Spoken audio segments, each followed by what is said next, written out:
welcome to you all. Thank you indeed. I shall hand you over to Paul, who will give you a bit of a brief as to where we're at.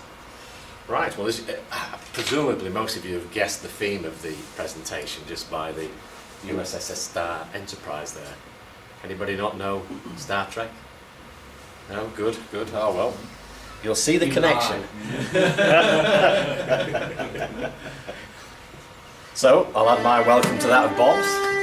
To get you into the mood, we'll play a little bit of music.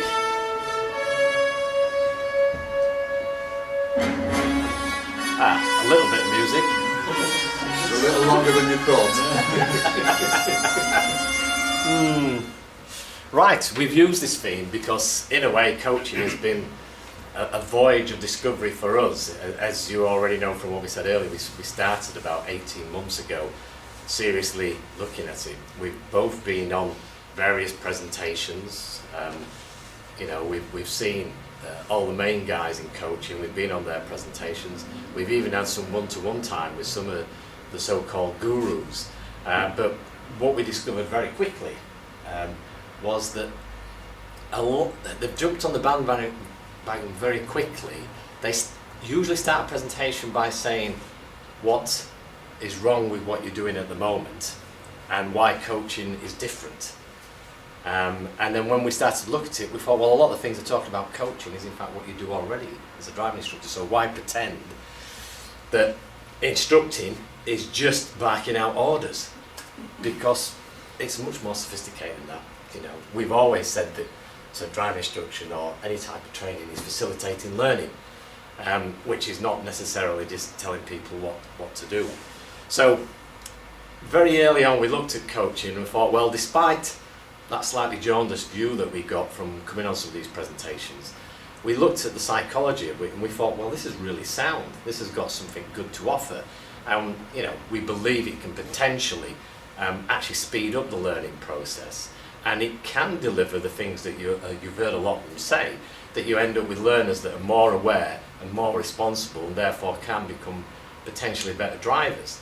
So that's why we looked at it, and immediately we could see how we could change our induction course to introduce quite a few of those principles, both in the way we delivered the induction course and also in its content. And in particular, although the people coming on the new induction course about 18 months ago won't be aware that we were talking about coaching, we were actually placing much more emphasis on the relationship that you have with your students, because that is key and critical, as you'll discover, in coaching. And in fact, it's key and critical in teaching as well. But there's something special about what you have to do when you're looking at coaching. And so we started off by making sure that the induction course actually helps people who join us appreciate that, but without letting them know that the reason they know that is to do with coaching. We also recognise the importance of having small steps, which our course has always been built around, as you know, because coaching is much more about allowing the student to discover and explore and develop them skills for themselves to a certain degree. And so again, we re-emphasise that as part of the induction course. And the other thing that we recognised that was very important is to ask rather than to tell. So to use much more Q&A, and as you'll see when you're using questions for coaching, it is also much more than what you would normally just use for Q&A. So we put that, or Bob should I say, put that into the induction course 18 months ago. So everybody who's been trained since then already has a good understanding of the basics of what you need to introduce coaching effectively within driving tuition. Although, as I say before, we never mentioned the coaching word, so they don't know that that's what they were getting. We just felt we can do that, and that will create anything that improves your relationship with your student is bound to be good for your business and good for your training. So it was an easy decision to make. So let's look a bit further, because it has taken us a while to actually figure out what coaching is. As we said here, coaching is the final frontier.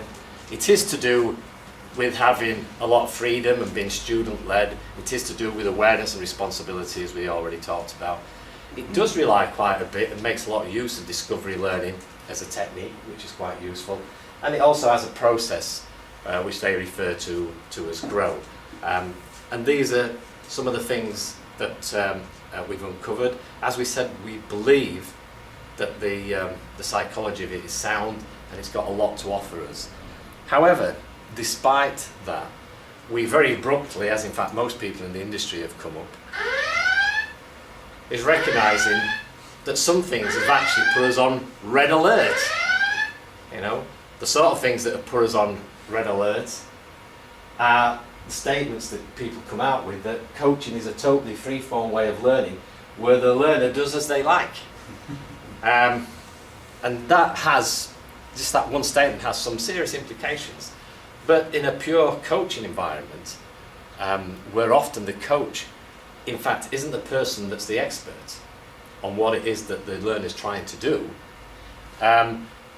you can see how that might work. But in our environment, we have some differences. Some of the differences, or the old enemies as I've called them here, are things like the core competencies and fault orientation. That doesn't really tie in with a coaching approach and a philosophy, and it doesn't in fact tie in with building up the right sort of relationship that we want with our students, as we'll see later on. Structure. Again, we're large advocates of structure. Do you have structure? Do you have no structure? Do you have some structure? If you adopted a pure coaching approach, you treat it like a jigsaw puzzle, and the student would put the bits on the jigsaw puzzle in whatever way they wanted. But from experience, we've said, well, I'm not sure that that's right for our industry. So that's one of the contradictions. The other contradiction is the fact that you are very experienced. You're both experienced in the learning process itself as well as the subject that you're actually teaching. And in a pure coaching sense, it's best if you eradicate that and don't use it. And actually, if you listen to some of the gurus, all the answers must come from within the student, and you're not allowed to give any answers whatsoever. Which, again, we found, yes and no. We can understand the psychology of why you would do it, but we're not sure that it's the best policy if the coach happens also to have this expertise.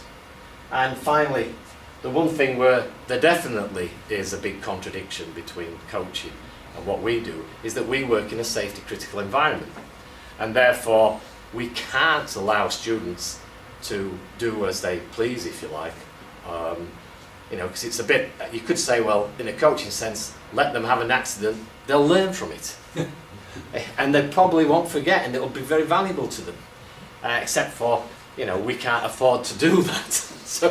So we have to intervene, or we have to be prepared to intervene. And at the end of the day, legally, driving instructors are in fact responsibility. It's their responsibility for safety, and therefore you're legally obliged, which again means that there's an area there that doesn't tie in perfectly with a pure coaching approach. And from that, there's some questions that sort of arose in our head, and it probably in you guys who've looked at coaching have already probably come up with some of these questions as well. But things like, is coaching really compatible with what we do? Can we keep the things we know work well with coaching, or is it worth all the hassle, and is it an all or nothing situation? So the pure coaches would say you have to do away with everything you've got now and become a coach. We're not so sure that there isn't a hybrid approach that would in fact serve our purposes much better, which would take, if you like, the best of what coaching has to offer and take the best of what we already do and combine the two things together. So what is coaching? I don't know how much people are aware of what coaching is. It's about building rapport, it's about active listening, it's about doing questions. And you're probably all saying, well, just a minute, I do all those now, so I must be a coach. But it's not quite that straightforward. When they're talking about building rapport, they're talking about building an equal relationship. This is where the psychology really comes into it. And you're trying to make them see you as an equal, and you treat them as an equal, so that you're trying to make sure that there is no apparent hierarchy, with you being up there and them being below you. It's identical to a parent-child relationship or a master-servant relationship. It's very easy, especially with some of the techniques that we use at the moment, for people to actually become submissive and take it as a child-parent relationship. Whereas in fact it's much more effective for them as learners to have an adult-to-adult relationship. And in fact it's desirable, because most, particularly the people that we're training, they're becoming young adults. And so they will accept the child role, but it will be reluctantly. And it's not and they start to become very dependent. And that's not really helping them to actually develop themselves. So it's not a good thing from that point of view. Most youngsters are now striving to become self-reliant and independent as they grow older. It's just the way nature builds us, which is why most of us who's had children and had them at the teenage age, you know full well that there comes a point where they're not going to listen to a word you say, because they're desperate to become decision makers in their own right and do what they feel is right, not what you feel is right for them. And so in truth, even though some people say, oh, my learners don't want to be coached, it's like saying my learners don't want an adult-to-adult relationship, which is in fact, I would suggest, is not true. Most teenagers are desperate to be treated as an adult and not to be treated as some sort of junior partner. So that's what the rapport is about. And to show that there's no hierarchy, you've got to be non-judgmental, in which case you're not telling them what's right for them or what's wrong for them. You're letting them decide what's right or what's wrong for them. It doesn't mean you can't try to influence that in other ways, but it's never going to work if you try to push your beliefs or your opinions on individuals. So you need to be non-judgmental. You need to show, if you like, an unconditional positive regard for the student, which is a statement that Bob often uses, and he's coined when he's doing training, when he's doing the induction training, which is to really, I mean, the customers, the paying customers, the customer's always right. You should treat them with respect. You're trying to build a trusting and an open relationship, and that's critical to getting a lot of the benefits that we're going to talk about with regards to coaching. But it's a good situation to have as a trainer generally.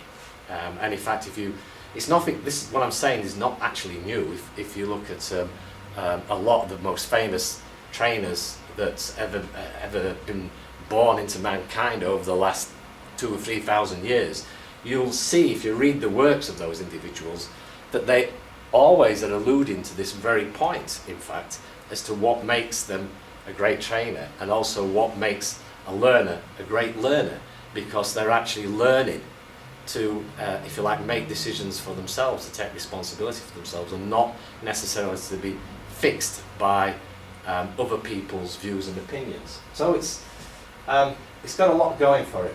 And finally, it's important that you relate to the student on their terms, because they are the customer. So you shouldn't be doing things that make you feel comfortable but make the student uncomfortable. You should be trying to do things that are comfortable to both of them. So that's what they mean about building rapport. It's about establishing that equal relationship. And it's about, when you have a dialogue, the dialogue is more about them than it is about you. So you don't spend half an hour telling about all your problems and all your woes. If they want to talk a little bit more about what's happening with them, that's fine.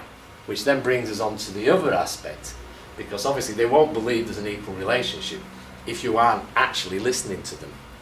And that's where the active listening becomes important. And active listening is not just about being silent while the other person speaks, although that's a very good starting point. It's actually about really having your attention on what they're saying, not only what they're saying, but the whole body language in how they're saying it, so that you do clear your mind and actually listen to what they have to say and consider that as being what you might then go on to use to raise a question, rather than having a predefined question or a predefined purpose in mind, so that really you're being polite, but as soon as they finish talking, you're then going on with the next question which you'd already thought about before they even talked, so you're not even considering really what they had to say in the first place. Or worse still, you just overtalk them before they even finish. And so active listening, and we all know what active listening really is, because we all know, don't we, when somebody isn't listening to us, because we watch their body language. You can tell by, have they got eye contact, do they appear to, are they making any listening noises, is there some feedback sometimes, you know, oh yeah, I see what you mean. You know, so, and if you don't get that, you think this person's not listening to me. And so that's what active listening is really about. And it's something that I'm sure you all know. And when we train people to be driving instructors, again, it was an important part of communication that we taught and the value of that.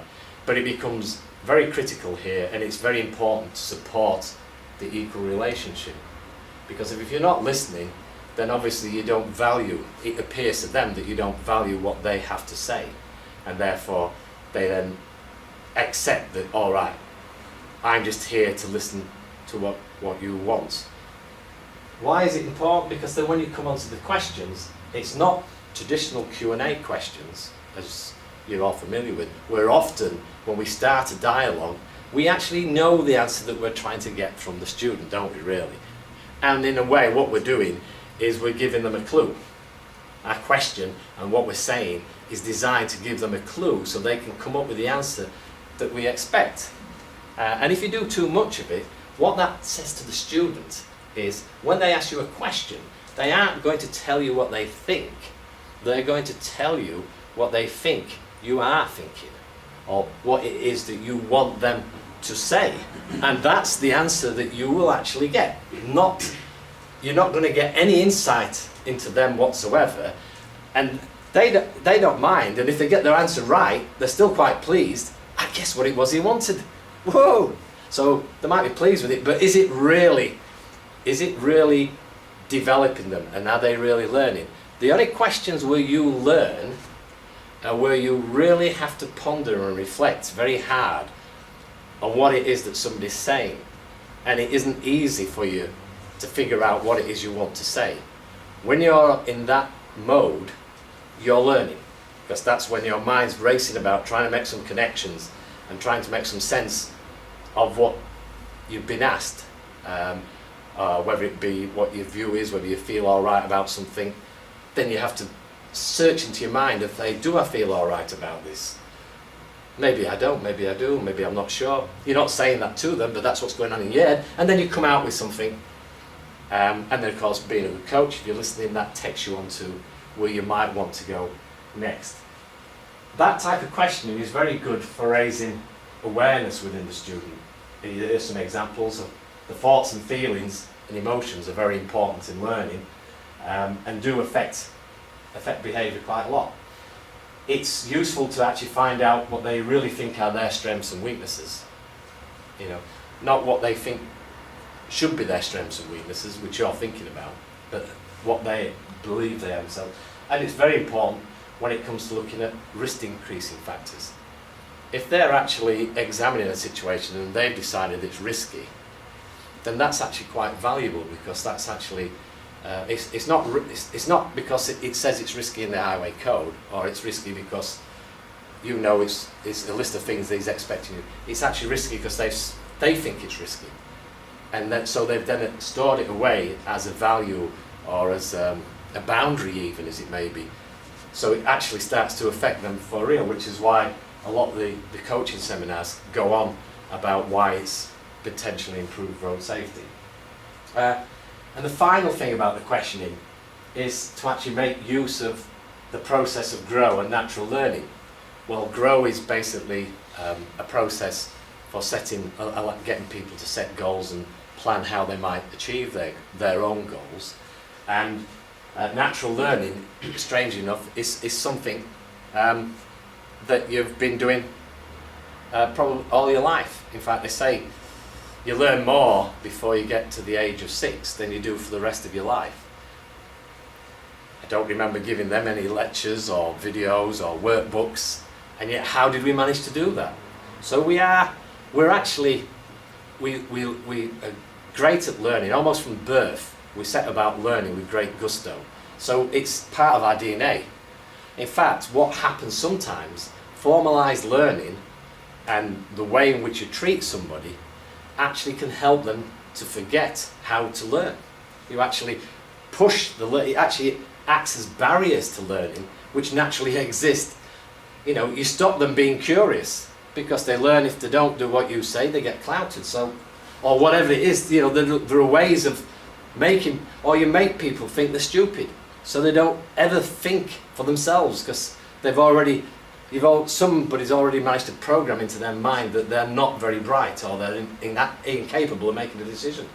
And if that's been happening to them at school, then you can see the consequences. And some of you, I know you will have recognised it from looking at some of your pupils. I think this person's got such a low self-esteem, and actually they're quite bright really, but obviously what's been happening to them in the past or their background has actually caused them to have a very low opinion of themselves, which isn't really reflective of that person's true capabilities. So a combination of those things enable the training, or to facilitate training that is truly student-led rather than led by yourself, and it is on an adult-to-adult basis. So here's our learner, Tyro, the navigator, and he's ready to go where no students have gone before, to navigate this vehicle. So let the student set the course and drive the process. But what process and what course are we talking about? We've already mentioned it, in fact, previously, which is the natural learning cycle and what they call the grow model or the grow process. As I said before, we almost from birth we're able to learn. And if you think about it, how does a child learn to walk? Well, the first thing that happens is they want something, so they have a goal. They see a shiny object across the room, they want to be across the room, but they're here and they want to be over there, and so they ponder on that and they struggle and they move about and bump about and think, oh, I'm getting a bit closer, and they stop and they think about it and they think, yeah, this shuffling's working, so they keep the shuffling. If something didn't work when they went backwards, they discard that, trial and error if you like, but eventually they get there and eventually they learn to walk. And yet they didn't read any books about it, they didn't go to any lectures about it, and this is what we all do naturally. And I'm sure not only do we do it on a quick basis, so if we're trying to do something that doesn't work, we reflect very quickly, we do it again, and we wait, think, yeah, this might work, and then it works. Not only does the cycle work can work very rapidly on that basis if it's something that you're just trying out, but it actually works on a much longer basis. Because if you see something that you can't explain, or it's contrary to what you believe reality is, if you like, it's not consistent with what your model of what you thought reality is, your mind notes that and stores it in your subconscious. And whether you like it or not, you are pondering and reflecting on that in the background. And the next day, you might wake up and actually think, oh, actually, I know what that might be. I'm sure you must have all experienced that. So it can actually not only happen on a very short cycle, it can actually happen on a ridiculous cycle. I mean, the other day I was on the phone to somebody and he was telling me about somebody we used to mutually know about 7 years ago. I couldn't think of his name for the life of me. And it really annoyed me that I couldn't think of his name. And then day after, when I'm having a chat with Bob about something completely different, the guy's name came into my head. I thought, where's that come from? So we do naturally do learn things, and we're very good at getting what we want. So we set our minds out. If we desire something, we want something, then we progress towards it if we believe it can actually be achieved.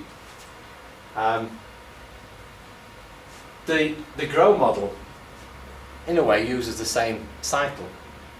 And what it's saying is that as the goals get more complicated, we sometimes look at the goal, we want to be over there, but we're over here. Is it realistic? Is the step realistic? Can we actually get there? And so that's, if you like, the reality of where we are. So we often look at goals, and we do it naturally, we're just not conscious of the process. But with coaching, you become more conscious of it. You automatically, because if it's too big a step, then you just abandon it. You don't waste any time with it. You just move on to something else, because that's what you do. Or you might say, maybe there is a possibility of getting there, but I'm going to have to do it in a few steps. I'm going to have to do it with a few goals. So I can't do it in one step. I'm going to have to do it in many steps. And this is where you start to move on to what's called the obstacles and the options. What is either in my way? Why? There must be something in my way, because I'd already have the goal if there wasn't something stopping me from having it. Or there must be ways in which I can achieve that goal, and what are these options? And so if you're coaching, you help the student to actually look at the options, or look at the obstacles. In other words, what aren't I good at, or what am I good at? And then the way forward, which is where you decide, okay, these are the options, let's put them in an order, and I'm going to set out a little plan to do them. And that's basically the two key processes that coaching uses. Has anybody got any questions about that at this point? Did that make sense, or did I just go over everybody's head? Or They're just actively listening. yeah, they're nodding. It's all right. Nobody's asleep yet. That's a good sign. When they're asleep, There's nothing in his story yet. that's usually a clue that they're not listening. Well, another aspect of coaching, if you're doing pure coaching, and you'll see this in all the great coaching books, is that it says that you need to you have a neutral mind. So you have to sort of have a blank mind when you see somebody. Or one of the best definitions I've seen is this one. Imagine yourself as an empty vessel with no ego, no agenda, and no baggage. So if you can place yourself in that state, then that's important to being a coach, and it's a way of being. While that might be true, we don't think it's impossible for us to be in that state all the time with a student, because we have one definite agenda, which is to keep us all safe. So if we start forgetting about that, we might get ourselves into deep trouble. So straight away we can't comply with, if you like, the basic requirements of being a pure coach. We do have an agenda. So for those reasons, yeah, we decided, and we may change our minds with some more experience, but over the 18 months, with Bob trying to implement it and seeing other people, we don't think pure coaching exclusively will work for us in our environment. We certainly don't feel it will work because of what we said about the safety situation.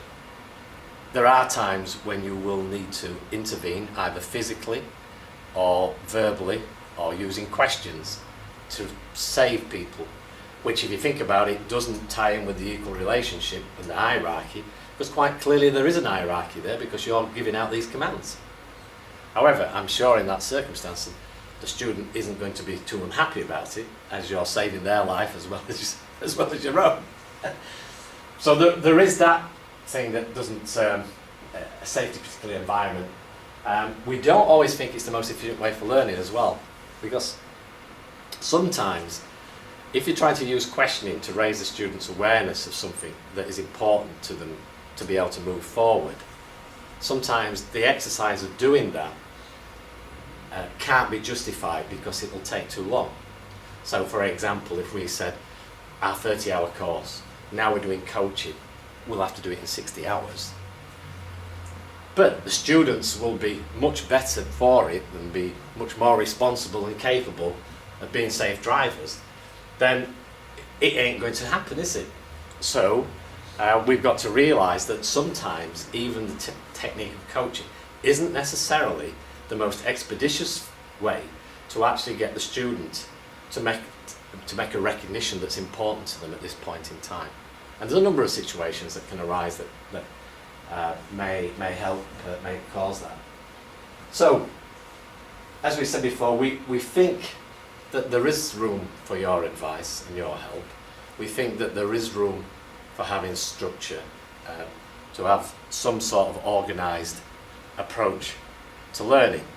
Although we do recognise that the more the student actually is able to dictate that agenda, the better it will be psychologically and the more effective the learning will be, because we will be supporting this equal relationship.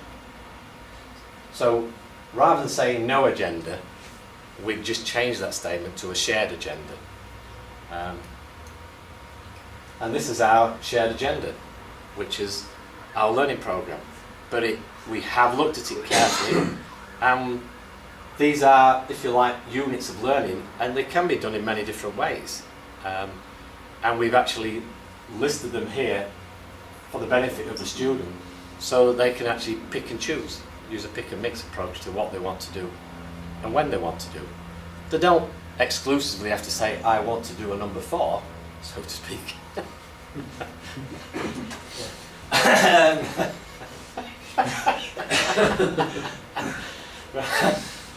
It could be a combination of 4 and 3 that they're interested in, or 4 and 5, or 4 and 6.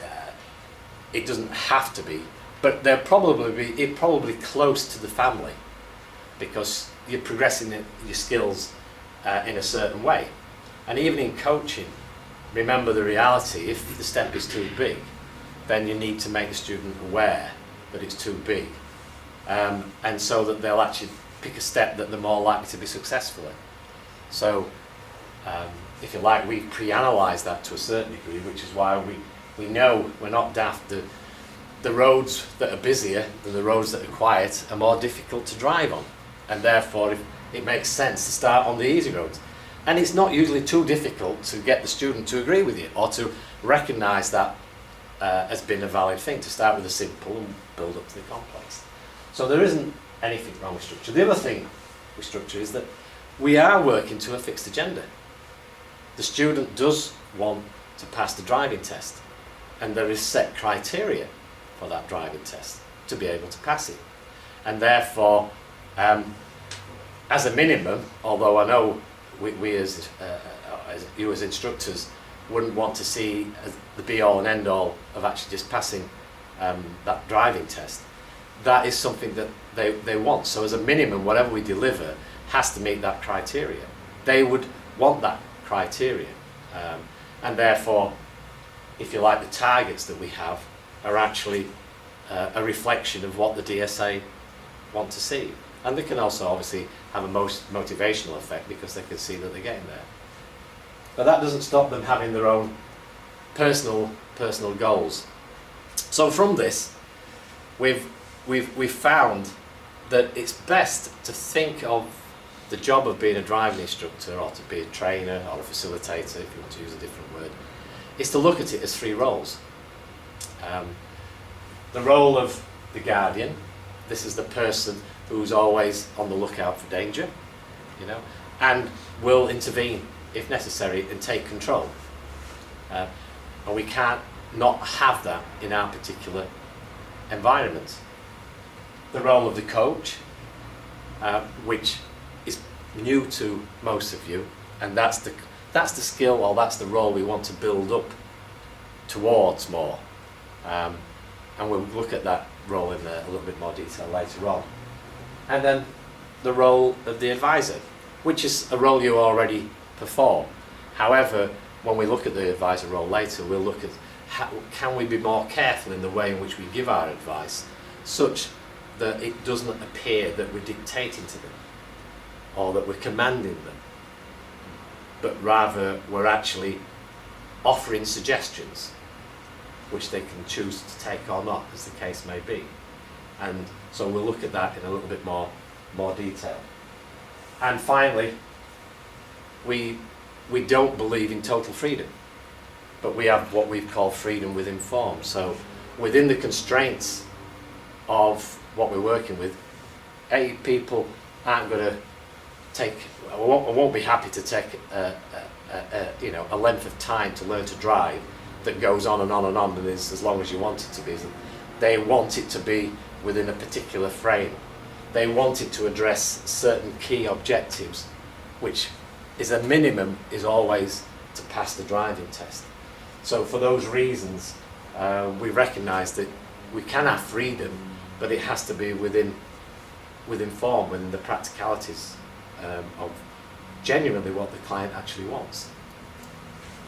So if you look at each of the roles in turn, this is the role you're most familiar, or you're very familiar with, and it's essential. Most good instructors try to intervene as little as possible.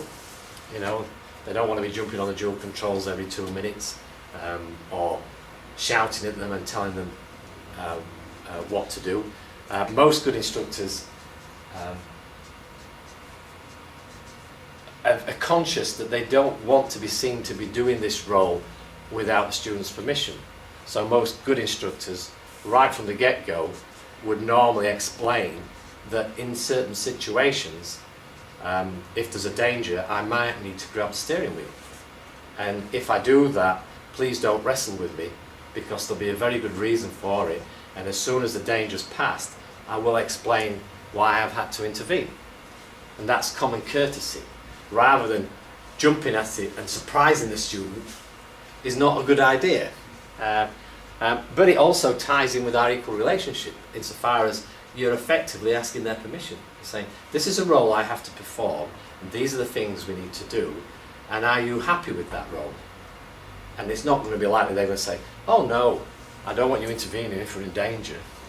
So I don't see it being a problem in terms of getting their permission, but the politeness shows that you're treating them and with respect and as an equal, and you're giving them the choice and explaining to them why you need to do that. It's also available in a supporting role, where the student comes across a situation where they're out of their depth and they can't cope with it, and you recognise that the only way they're going to get across this junction with their current capabilities is if you come in and actually give them a bit of direction in terms of telling them what to do, when, or give them prompts, or whatever you need to do to support it. Where possible, again, if you know you're going to, if you're going from A to B and you know there's an awkward junction in between, which is going to cause them difficulty, rather than plough in with telling them what to do when you get there, again, if you know that's the case, ask their permission. Tell them that there is a junction there, which I think you will find difficult, and we've got a choice. You can either let me drive, and I'll drive you through there, or if you feel up to it and you're happy and you want to have a go, that's fine, but you probably need me to come in with some instruction or prompts. Are you happy for that to happen? And of course, if they say yes, then that's fine. So that's what we mean by using it in a supporting role. Again, it's with the permission of the student, so that you're continuing to support this relationship, which is the key thing to why it's so important, is to treat them as an equal. There's no hierarchy. You're asking for their permission. But you can see any type of instruction that involves you doing lots of talk through isn't really compatible with an equal relationship, because you're technically telling them what to do. You are the master and they are the servant. So that's why when we start to look at this more carefully, we're saying let's try to avoid using full talk-through instruction wherever possible, and to a large extent let's try to avoid doing prompted practice as well for the same reason. Now, it doesn't mean you can't do it, because there may be situations that arise that you need to do it. So it's not something you can forget about and say, I never need to do it again, because that won't be the case. You will need to do it. But it's something, bear in mind, it is something that can have if you like, a negative effect on the equal relationship, because you're dictating to them, if you like, you're taking command, you're telling them what to do. So that's one of the things. So you do need to try to keep it as little as possible, you know. But you do always have the authority to override anything that's happening, and you've got to be prepared to take that situation. So don't get so much into coaching, as we've had some people already who have taken the mantra on and think, oh, I'll let the student do what he wants. And in fact, I got an email from one of our students from the things that we sent out, and she said, I asked him, and apparently the student said to her, well, I think you're holding me back a bit, because I think I'm ready for these busier roads. So she thought, oh, I'll do a bit of coaching. I'll let him have a go. So he's out of his depth. He's going to this first junction where there's a lot of traffic's busy, but luckily all the things sort of just happen right, and he pulls out and he's really excited and ecstatic. And she's thinking, wow, this coaching is great. The guy's really, really high, because he's actually got out there and he didn't think he'd do it. So we went round and did it again, she said. But unfortunately, on the second attempt, things conspired against us, and he stalled the engine and he was stuck out slightly, and the cars pulled up and they were all getting annoyed and angry, and it crippled him. And then I had another one of our instructors who did something similar with a busy roundabout, where she nearly caused an accident. So you know, don't take it too literally. It's you that's still responsible. It's you that's going to cop for it if you actually do have an accident. So that role is still important, but you're always conscious. You're trying not to take on the dictator's role, because you're trying to keep the equal relationship. Which does bring us on to the coach. So, as you know, the coach is about creating this non-hierarchical relationship, where it's non-judgmental. Which, incidentally, if you think about, if you're pulling somebody up for a fault every 5 minutes, how do you think that would feel to a student? Do you think he's going to feel you're judging him all the time, telling him what's wrong? Even to the point where every time you say pull up on the left, his heart's going to go, oh God, I'm going to get another telling off. Now, is that going to help towards this equal relationship, or is it going to have a negative effect? Of course, it's going to have a negative effect. And so, when we look at the advisor's role next, we'll actually talk a little bit about, should we pull them up for every fault, and how should we address faults? Should we be doing the core competencies of spotting the fault, analysing the fault, and telling the student how to correct it? Because if you think about it, that means that the person that knows all the answers is you, the instructor. I spotted the fault, this is why you did it, mate, and this is what you're going to do to cure it, mate. You got that? Right, let's get off then.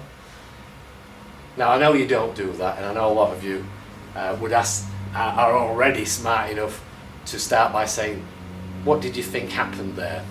And get them to tell you what they thought the fault was, and then to get them to suggest how you might actually go about sorting it out. And with a bit of luck, that will be a strategy that you'll think will work, and then you'll let them do what it is that they think that they want to do to get it right, which is not a million miles from coaching, and therefore to a certain degree it can be used, but not extensively, because otherwise, even being as smart as that, the student's still going to get used to, look, we're pulling up, this is what it's about.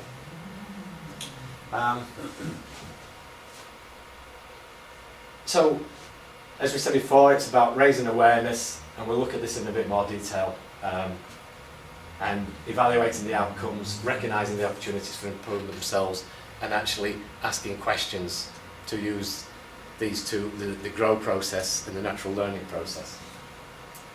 Well, if we look at the grow process, and if we start to think about it with the new workbook as well, this is what we mean by using grow. If you were using grow at the start of a lesson, and they were using the new workbook, then usually you'd start by looking at their reflective diary, and you'd look at what they said they wanted to achieve, partly based on what they said they felt happened last time. And if you remember, the last box says, what is it that you'd like to be better at or feel better about?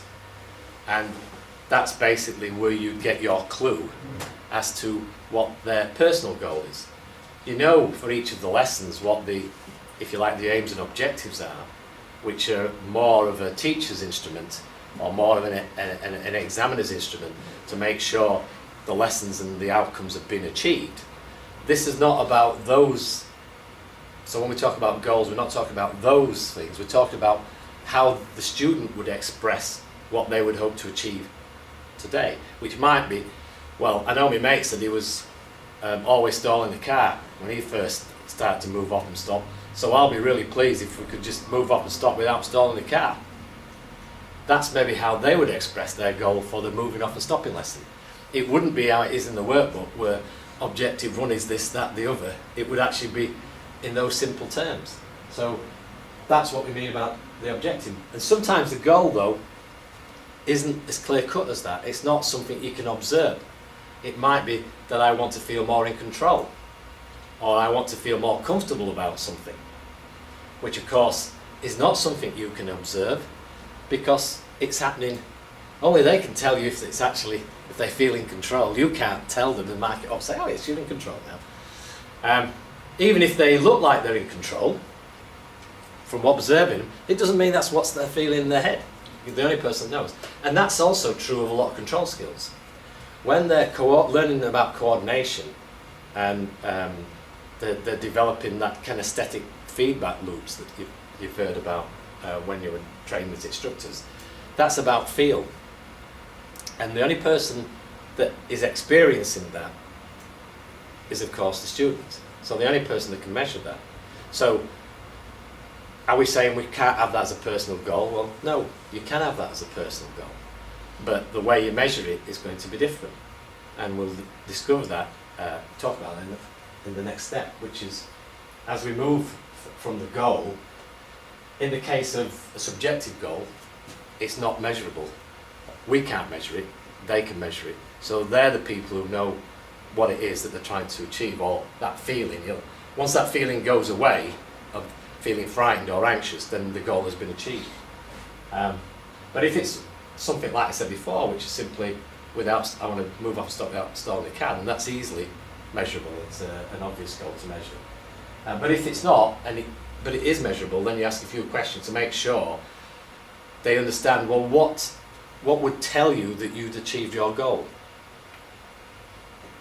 If it's just to feel comfortable, that might not be so easy. But you could ask them, well, what don't you feel comfortable about? And when do you feel comfortable? So at least you can actually home in on it a bit closer to figure out where it is this discomfort's coming from. And so at least you can help yourself there. That's clarifying your understanding, making sure that you have an idea of what they mean, even if you don't totally know what they mean, particularly if it's a goal to do with how they feel or an emotion.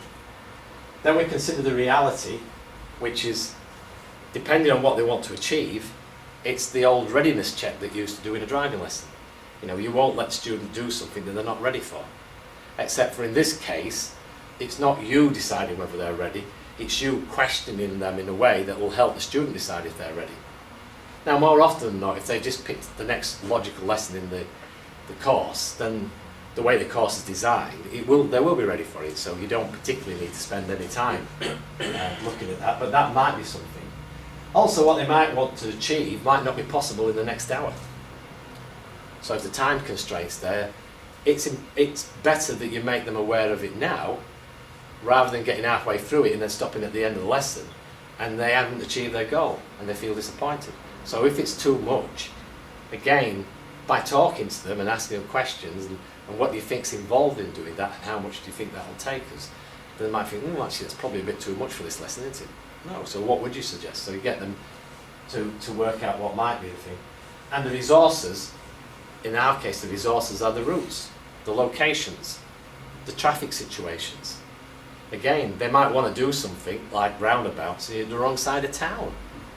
So there's nothing wrong in what he wants to do, you just got to then make him aware, do we want to spend an hour getting across town at this point to actually achieve that? Oh no, I don't want to do that then. Oh well, is there anything else you'd like to do? Oh well, can we do that then instead? And you see, so that's what considering the reality is about really. So it's not too different from what you do in a typical driving lesson, but it's from their perspective rather than from yours. You also need to find out where the student's starting point is. Again, if you're keeping good records, you know where the student is, you know what they're capable is, you put it in your own records. We've now also got a reflective log for you to fill in, which also enables you to put a few notes to help remind you of where they are or what was concerning them last time, although of course they've got their own reflected diary which you can look through just to remind yourself what they've been struggling with or what they thought they've been struggling with. And if the goal is subjective, which is I want to feel more comfortable or I want to feel less frightened or less anxious or whatever, then you can use scaling. I don't know if you've heard of scaling as a technique. It's one of the big things that coaching seems to have developed. Well, this is where you would use scaling. You don't use scaling for everything, which is what some instructors naively think, and there's no point in using it for observable objectives because you can observe to see if they've done or not. It's a yes or no. It's not a 1 out of 10. It's a yes or no. But where if it's something to do with a feeling or an emotion, or it's to do with whether you're feeling control or you've got the right sensitivity, if they use words like sensitivity, I'm not sensitive enough or I'm not this enough, then you can use scaling very effectively. So you can say, well, from a score of 1 to 10, where 1 is you're not sensitive or you're completely uncomfortable, and 10 is you're absolutely comfortable and happy with doing this, where would you say you are now? And then they might say, well, I'd say about a 5. So fine. Now it's not for you to say, well no, I think you're a 3 or I think you're a 9, because only they know, because it's actually a subjective object, only they know where they are. So that's a 5, that tells you. Now you're not going to make a great deal of use of it now, but we will use it later on, because come the end of the lesson or at certain points in the lesson, you may want to reflect on that scale and say, where do you think you are now on 1 to 10? And if you're doing a good job, hopefully it'll be higher than the 5 rather than less than the 5. If the job's not been so good, then it may be below. But again, it's not for you to contradict. It's because it's their scale, it's not your scale, it's not your measure. That's one mistake that a lot of people made.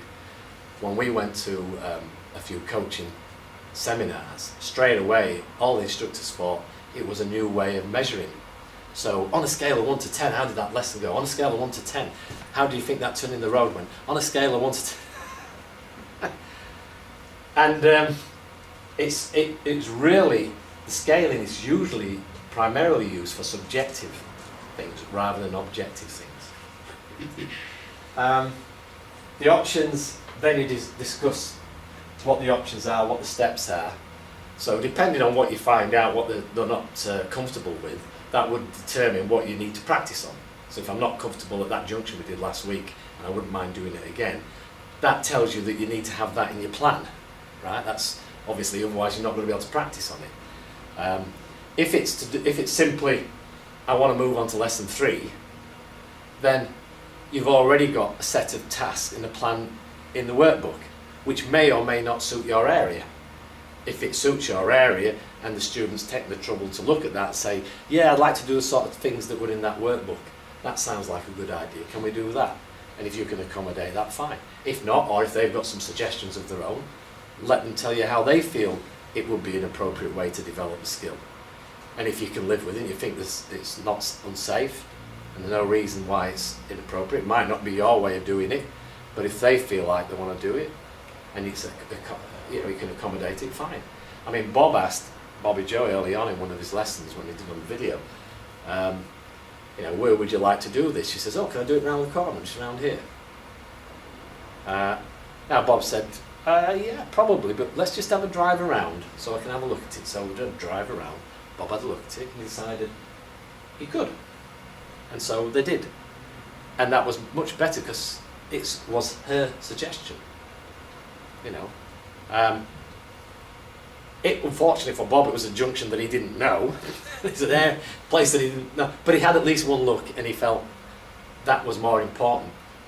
And she knew it, obviously, which is more important. And she was happy with doing that. So that's what we mean by, letting the student help and decide the tasks. And that from that, you can then work out a plan of what we're going to do. Now, it might be that your plan is just to get to the training area. So that plan might be just to get to the training area. Then when you get to the training area, you might do another grow and decide what you're going to do when you get there. So you don't have to do everything for the whole lesson now. You just have to do, if you like, a logical step that's big enough so that, where you're going to have a stop. You're going to have a stopping or a resting point. Your lesson tends to be in like sections, doesn't it? It gets punctuated. That's the point where you reset everything and re-look at the grow again, which is why it says start a lesson or a new subject. That's what it means. So that's the grow process. Not massively different from what you do as a driving instructor when you're deciding whether a student's ready for a drive to do this lesson. It's just that it's done from a different perspective, as you can see. I hope you can see. That tends to then roll into the natural learning process that we were talking about before, which is based upon having the experience, in other words, doing something, do it if you like, reflecting on it, in other words, running back through your mind what you thought just happened. If you're a visual learner, you might do it visually, you might do it in words, it depends how your particular mind works. So if you like, you're saying to yourself, what happened? So do it, what happened? Let me think what happened. Now in that situation, if the student couldn't remember what happened, which is quite possible, particularly if it was a bit of a drive, and because they're concentrating so much on the driving, they might not actually remember the events that took place very well. There's nothing wrong with you stepping in, if you like, in the advisor's role, which we'll talk about in a minute, and say, well, would it help if I just told you what I observed? Not what you think went wrong or what you think went right, but just what you saw happen, to help them remember the events that just took place, so that they could actually ponder on it a while and think about it and think, okay, now I remember what happened. Is it what I wanted to happen? Which is the evaluation. In other words, the what if type of scenario. You're looking at, have I got closer to my goal or am I further away? And if so, what do I need to do now? What would have happened if I'd have done this? What would have happened if I'd have done the other? And so you're helping them think about, okay, you know what happened, you decided whether you're closer or further away to what you wanted to achieve. If you're closer, what was it that helped you get closer, and can we do a bit more of that to get closer still? Or if it's further away, what is it that perhaps we don't want to do next time that we did last time, to try to get closer to where we want to be, whatever it happens to be. So it's not unlike, if you think, the fault, then you're having the analysis bit, then you're going into the fault correction. It's a similar sort of cycle. The only difference is it's happening in the student set primarily, and you're just helping them to encourage them to do that. And then you get round to then deciding, once they think, yeah, I know how to sort that out, let's have another go, that's the plan. They're ready to have another experience. Now ideally, as we said before, anything that they're experiencing, it's better if they can do it for themselves. And that includes both the route directions and the whole thing. So if you step small enough, every task, if you can set the task so it's big enough to you feel comfortable to let them try it all on their own, that's what you should be trying to do. Because that way, they've got no outside interference. They're not waiting for instructions from you, if they know the route, or they're not expecting you to chip in every 5 minutes, and they can actually just focus on what they're doing for that exercise. And that is much more effective learning, because they're actually concentrating all their energies and they're using their natural ability to learn. Whereas as soon as you start chipping in with questions or prompts, you're distracting them. You're actually not helping them, you're actually making it worse. A really good example, I mean, we discovered that, or I should say Bob discovered that really effectively when he was teaching Bobby Joe how to do steering. She hadn't done the homework properly. She didn't know properly what the pull-push technique was, and he genuinely wondered whether he should spend 15 minutes telling her, well, I spent 15 minutes now explaining everything, but he didn't do the homework. But instead, he just told her, well, what I'd like you to do is drive down there, turn around there, turn around there, turn around there. How's that sound? So she went down, and she's shuffling away like mad, because she's obviously read a bit of the book, so she knows that she's not supposed to cross her hands. So she's obviously picked down a ball. Her boyfriend's told her she's not supposed to cross her hands. So she's shuffling away there. And Bob's watching her struggle for a bit. And then he just says to her, it might help you if you just let your hands touch at the top and the bottom. So she just did that. And literally, what was it? 11 minutes. 11 minutes she'd learned how to steer. Figure eights, anything, steer around cars, steer around corners, in 8 minutes. It just shows you sometimes, I mean, you could have spent 10 minutes explaining what the pull-push method is, and thinking, what's this pull-push? And as they're going around, they're thinking, oh, what did he say, push, was it pull or was it push, or was it... You can imagine the learners doing this. When it's a control skill, it's actually a natural thing. We do know how to turn wheels. From a very young age, we know what a wheel is, and we know how to move around, and we are quite dexterous already. So, if you know, and they've driven Dodgems or whatever, or they've had little toy cars. So it's not. We sometimes think that it's like they've no conception of what steering a car is, so we must explain everything in a massive amount of detail. When in fact, that's clearly not the case. So that's another example of why it's important to try to give them tasks that they can actually do themselves, and why, if, like in the case where she picked the route, she knew where she was going, so Bob didn't need to tell her to turn left or right, you know. And again, it's better if they can be self-directed, because even at the next corner, turn left, you're actually distracting them, you're pulling them away. But if they know, which is why if you have a little loop, as soon as they know the loop, or if you can drive them around it first, let them do the whole lot. They'll remember a simple route. You don't need to worry about telling them to turn left, you know, 20th time round. So you've probably forgotten, but we're turning left here again. So that's part of the experience.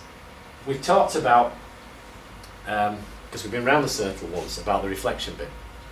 So once you've got them used to this idea that they do something, they reflect upon it, they decide what went right or wrong, and then they have another go, you can then make them realise that they can decide when to bring you in. So you can say, I'm not going to do anything. We know the task, it's a task you've maybe chosen, it's what you want to do. I'll just sit here, and I'll come in if I need to for safety, as we've said before. So don't worry, I'm here, don't worry about things, I'll keep you safe. But if you want to ask me a question, just ask me. Otherwise, I won't tell you anything. If you want to go round 3 or 4 times and then stop and reflect on it, fine. Because if it's a simple task, as they go round once, by the time they drive back round again, they've probably reflected it in their mind and decided what's wrong, and they can sort it out. Or if they're not sure, they'll ask you a couple of questions, and then they'll decide what's right for themselves and go back round. So this reflecting can either happen, if you like, real time as they're going round, but it's not something that you do, but you allow them to ask questions. And sometimes, as when we look at the advisor's role, you don't always answer them, by the way, even though they might ask you for your help. And we'll see why in a minute when we look at that. So that's really what you're trying to do. You're trying to get them to do the exercise and get into a pattern. And once they get into a pattern, they just do it automatically. They know the idea is I find a task, I do a task, I teach myself basically, I bring you in if I need some help, we talk about it, depending on the circumstances, you sometimes help them reflect. I evaluate me as an individual, decided, and next time they go around, they might set themselves another goal. And if it's to feel more comfortable, one of the things could be, how do you feel now? Oh, I think that was a bit better. I've got a 6 or a 7. I still don't feel totally comfortable. So why do you feel a bit more comfortable? I feel a bit more comfortable because I didn't struggle as much with that, or I didn't stall the engine, or I didn't do this, or I didn't do that. And I think I've got that. So why do you think you're not a 10 yet then? Well, I forgot to do that check, didn't I? Okay, then why is that important? Well, blah, blah, blah. Oh, okay.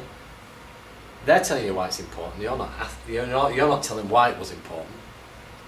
Because, again, as human beings, we're totally aware of what's dangerous and not. A lot of us, are used to playing games. And when you're running around, you're not on a football pitch or anything else, you're totally aware. You know how it's important to know what's behind you, what's to the side of you, what's coming across your path, what's not coming across your path. And if you're playing with a ball, where to throw the ball, when to throw the ball, to anticipate what somebody's going to do next and put the ball into that position ready for them to draw onto it. So all these skills are actually in people's heads already. And not surprisingly, if you leave them alone and don't try and complicate them with procedures and things that they need to think about, they actually do. And it's interesting to see how Bobby Joe very quickly started to use the mirrors. Not because Bob was reminding her so much, but because she was frightened because she could see the cars coming behind her. But when she was looking in the mirrors, she was really looking at the cars and thinking about, is it safe for me to go? Because she was used to having the responsibility of making that decision, rather than saying, oh, what is it? Mirror, then signal, then position, then speed. So even things like that, if they're doing it because it's 1, 2, 3, 4, or for example, if you give route directions and you've trained them every time you say turn left, they must look in the mirror because they'll fail the test. Are they really looking? And why are they looking? They're looking because you know that if they don't look, you're going to pull them up and tell them they forgot to look. But if they're looking, which is why it's a good idea not to do route directions, because then there's no prompt. So they use the mirrors because they want to use the mirrors, because they're not sure what's behind them. And instinctively we do want to know, if we're going to pull up quickly, especially with some big lads behind you, you want to make sure they're not going to run straight into the back of you. So these things do exist within people's heads already. And watching Bobby Joe has been a good example, because we've seen that without all that effort. So that's the experience. When you're talking about asking reflective questions, we've already said that you might just objectively tell them what you saw happen, and that would help them remember things. Or they may remember a couple of points and think, well, that happened and then that happened. And then you can see they're struggling. Oh, there's something else, but I can't think of it. Well, that's when you could chip in. So you could say, so what you've told me so far then is that you saw that, you did that, then you saw the other and you did that. Is that right? Yeah. And is there anything else? While you're actually just summarising what they've just said to you, which is all you're doing, and you're doing it because you can see that there is something else but they can't quite think of it, while you're doing that, that will act as a prompt to help them to reflect again and maybe come out with the answer for themselves. If it's desperately important that they need to know something, then you can't get them to recognise it for themselves, then you say, well, would you mind if I made you aware of something that I saw that might be important to you? And I say, oh, no, oh, what is it? Let's see how courteous you're being. Oh yeah, and I actually remember that now. Oh yeah, it's a good point. Yeah. And that also is how you would work with somebody that's inarticulate. Somebody that's not good at, so when you say, what happened? What did you feel like? And you can see they're struggling. It's still a good thing to ask them the questions because they're thinking about it. The problem is they can't articulate what they're thinking about. And so you might assume they've no idea what happened. It's just that they can't put it into words, what's in their head, basically. So that's still useful reflection for them. But if you recognise a person's like that, then you actually need to use closed questions, or questions with very limited options. You know, like, did you see that? Yeah. Oh, what about that? Yeah. What about this then? Oh, and who helped you? Did I help you or did you do it yourself? Oh no, I did it myself. So what you're doing is you're still getting them to reflect, but you're using a sort of a Q&A approach, aren't you, really? You're actually helping them by giving them little choices, because what's important in the reflection is for them just to do the process in their head, because by doing that they're making the connections. As soon as they're sat there pondering, whirling around in their head, that's the learning taking place. So that's why it's important to do it. It's why you can use closed questions or questions with very limited answers. So even though some people will say coaching is only about open questions, we've discovered that when you've got students that are not particular, they do understand it and they can show that they can do it, but if you ask them to explain what they're going to do, they can't do that. But they can show you it, but they can't actually explain it, because that part of their brain's not particularly brilliant at actually expressing themselves. So for those type of learners, you still use this approach, but you don't embarrass them by trying to get them to answer long-winded questions. And the same with the evaluation. Again, you're careful not to contradict. You know, oh, I think I'm a 6 now, or I think I'm a 10, and you say, no, I think that's a bit too much, because it's what they think. And if you think, well, it's not really, then maybe they misunderstood your question. Because if you said, do you think you now can deal safely with junctions 1 out of 10, and they say 10, and you think, no, you can't, there's lots more junctions we haven't done yet. Well, that's your fault for asking that question. They're just thinking about what they did that last minute, and they thought that was a 10. If you see what I mean. So sometimes, you know, you've got to be careful and try to avoid challenging them when there's you think I don't think that's right. That's you know, you've got to say, well, perhaps we didn't reflect properly, and they didn't think about all the things. Otherwise, they wouldn't be giving themselves a 10 or a 5. But that's my fault for not making them aware of what the things is. So if you don't make them aware, they then can't take the responsibility for improperly judging their own performance.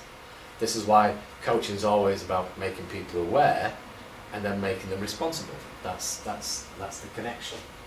And then helping them decide, well, what do you want to do next?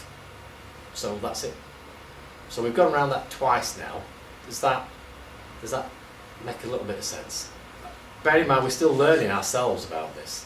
And this is something we've not really put into a lot of practice yet, because we've just sort of recognised this over the last few weeks as to how these two processes should work hand in hand. But we feel that this is the way to do it. Which brings us on to the last role that we think you would have as a trainer, and we've dubbed that the expert or the advisor, Mr. Spot, because we've recognised through watching videos of practical lessons that Bob had taken, sometimes a little bit of advice in the right time can really speed up things. rather than wasting time asking lots of questions to try to raise awareness for them to take responsibility for themselves for sometimes, it actually does make sense to give the advice. But whenever you do give the advice, you really have to think, why are you doing it? Is it really because I want them to know how clever I am, and how knowledgeable I am on the subject, and what else I could tell them about? Or is it, in other words, is it self-serving, or is it in their interest?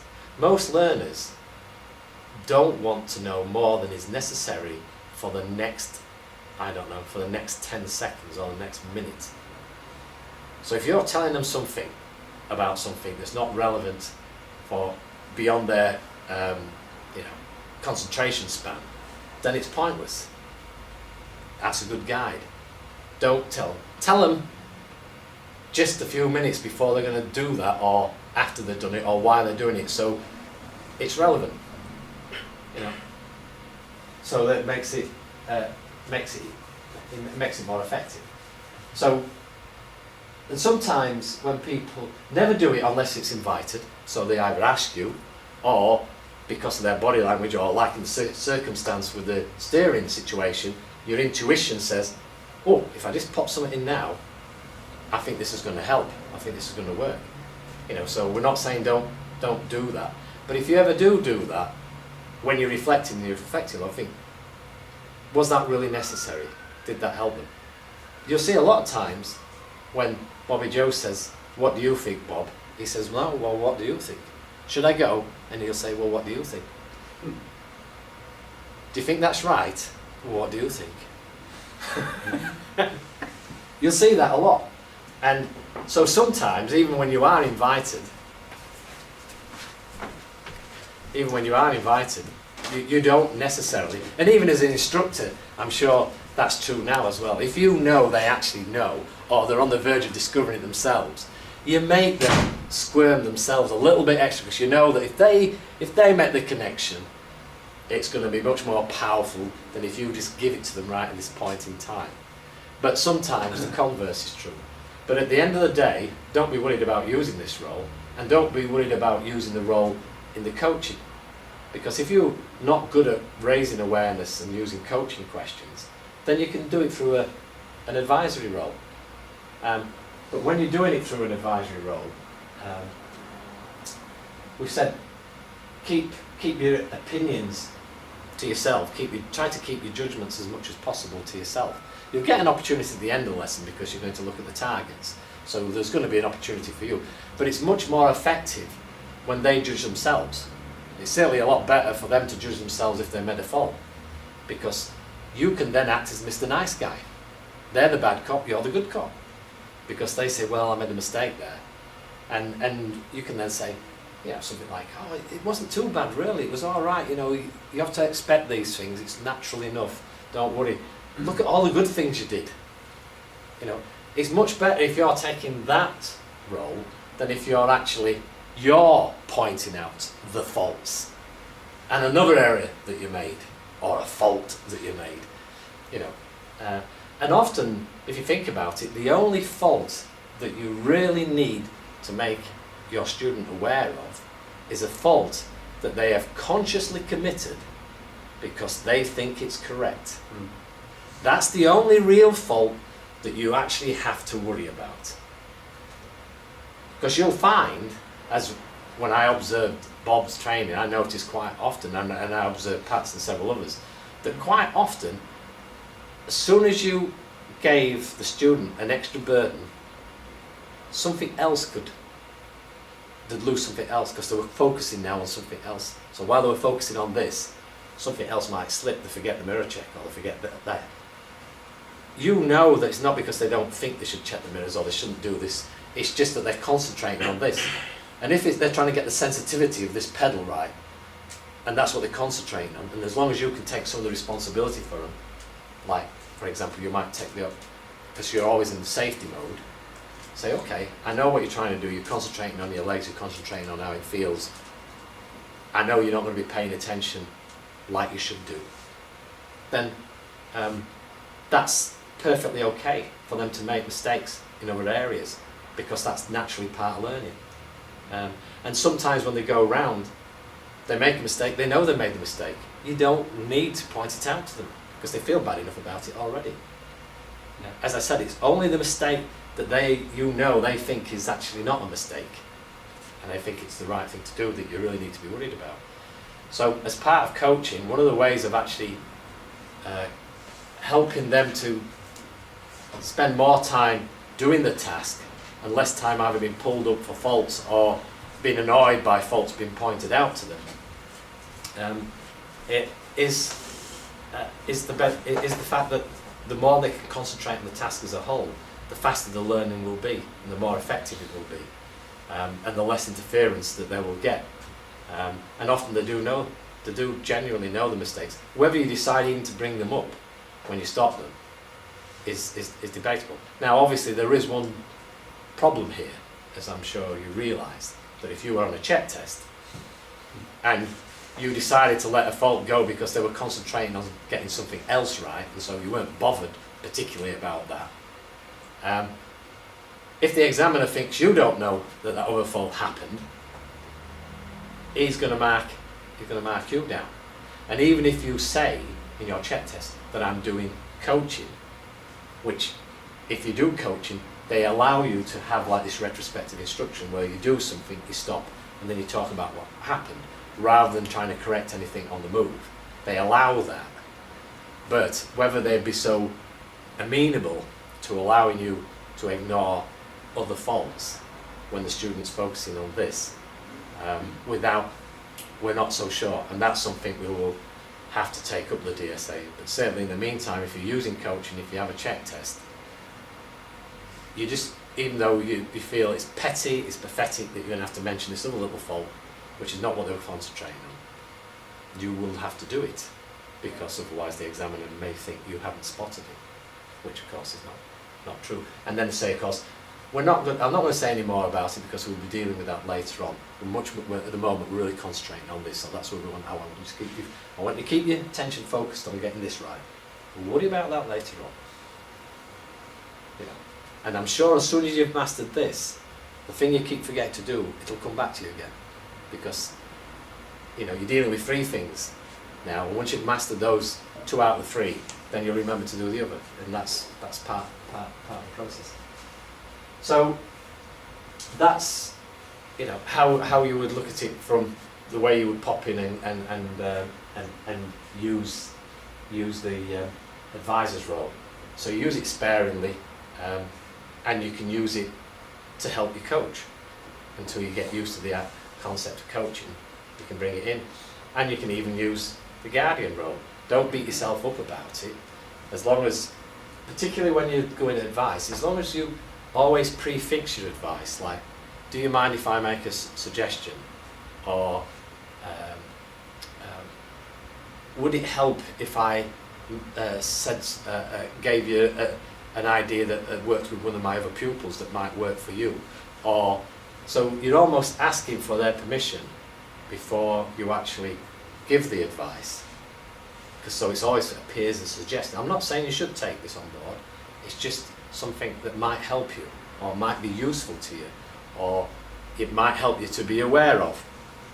And if it's coached in that way, then it won't affect this equal relationship.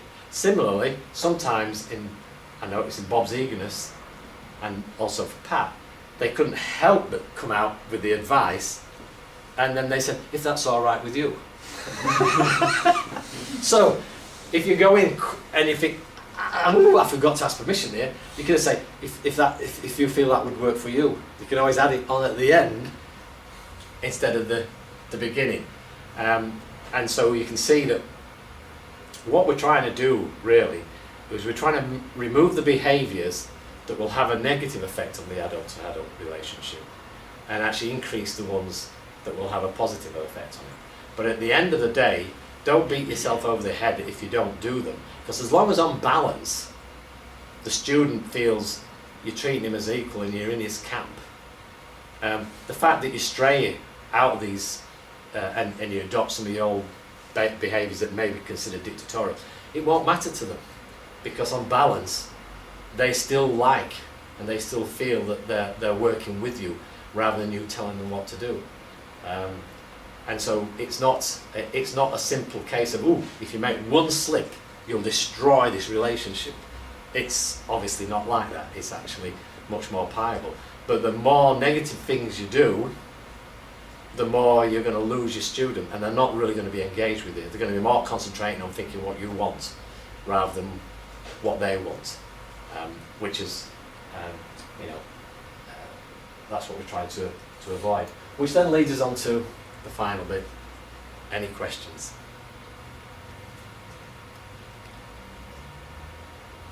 No? Is it all clear to you? Or has it given you an insight into what we're doing, where we're going and what we're trying to do? We think using 3 roles might help students, might help you to develop coaching, especially if we can develop a little reflective log where after each lesson you can actually answer a few questions which makes you realise which of the roles you used and when and why you did it. Because to begin with, you aren't instantly going to be able to do this straight away. You're going to, it's going to take you time to develop the equal relationship and maintain it and be aware of what's helping it and what's not helping it. And so it will take you some time to do that. To help you out, we've said, yes, do the guardian role, which is taught through and other things, but do it under the sort of situations that we've said, in the way that we've said. Do the advisor role, but do it, as we said, by prefixing it with do you mind or what would you like or whatever, so you keep the role. And start to dip into trying to using the coaching role. And if you can't think of the questions, to raise awareness so that they'll, if you like, in a way do what you hope they would do, make the right choice. But remember, it's their choice, not yours. Then you can always pop in with the advisor, say, well, do you mind me suggesting, I think this is something you should be doing. And so that, and over a period of time, to begin with, we would expect that probably 80% of what you do, possibly even more, will still be really just the advisor's role and the guardian's role. And you'll be tinkering a little bit with the coaching role. But after about a year, especially if you fill out these little reflective logs to say when you did what, and having support from Bob at the head office, we hope that over a period of time, say maybe a year practicing and using the new workbook and things, that it'll actually be much more like 30-30-30, or ultimately 60% coaching, 20% advisor, and 20% guardian, or something similar, so that the coaching role will become the normal role that you adopt more often than the other 2 roles. And at the same time, you will gradually reduce the amount of taught through instruction that you're doing. You gradually reduce the amount of fault analysis and fault correction that you're doing, which isn't helpful towards the equal, towards the equal relationship. And you're seeing some positive results from your students that will encourage you to carry on. If you don't see the positive results, then you just won't carry on. You won't be interested. That's the only. But most people who have tried it so far have very quickly seen some positive results from just trying to adopt this approach to dealing with their pupils, and that's been enough then for them to want to know more and be able to do more. And I realise it's easy for me and Bob because we've been thinking about it for 18 months, and he's been out the road playing with ideas, and then we've been checking things. So for us, it seems like obvious now. But you're going to have to take that journey yourself if you want to take the journey, because you're all good instructors. You can carry on doing exactly what you're doing now, and that's getting good results, and we're happy with that as well. But if you like the idea of coaching and you want to try this approach, try to use a bit more discovery learning with your students, try to get them more independently doing things from the get-go. Bearing in mind that you do need to make sure your steps are fairly small to enable them to do that. because obviously if it's a big step, then they won't be able to do it without you giving them lots of help. So that's part and parcel of what it's about. So that's the presentation. If you've got no more questions, thank you very much.